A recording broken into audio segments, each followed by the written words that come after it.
What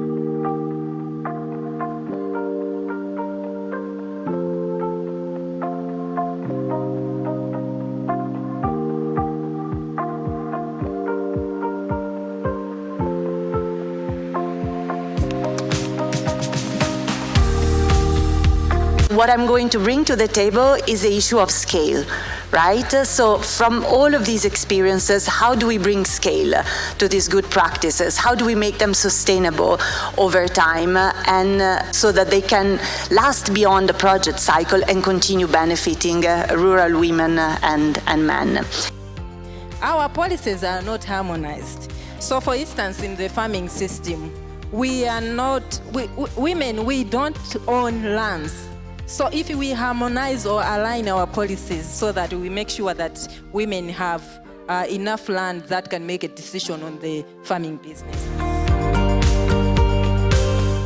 Let's invest resources in these women, but also find male champions. Because if we don't do that, it's very difficult for women to influence women on their own. They need men champions to push and be part of that.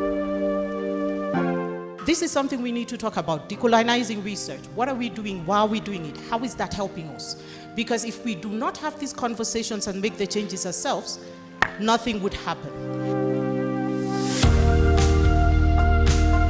We as women need to start believing ourselves as leaders, because that's where I think we lack, that we don't think we are leaders, the leaders are somewhere else. We don't want to promote the message that women are vulnerable, because it is the gender inequalities that make them more vulnerable and less resilient to the impacts of climate change. If we have a weak status of women in agriculture and in food systems, it will be even worse with climate change.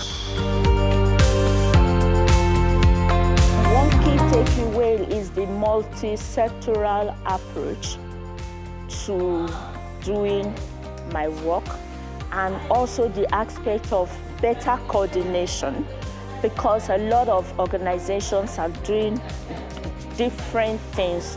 So how do we better coordinate our efforts to achieve a more inclusive gender inclusion in the agri-food systems? So that is one key takeaway. I will not refer to women as vulnerable anymore. I can refer to women in vulnerable situations, but I will not refer to women as vulnerable themselves, because we have seen that we have to help also people dissociate those two words. So let's try to look at our language, because our language matters.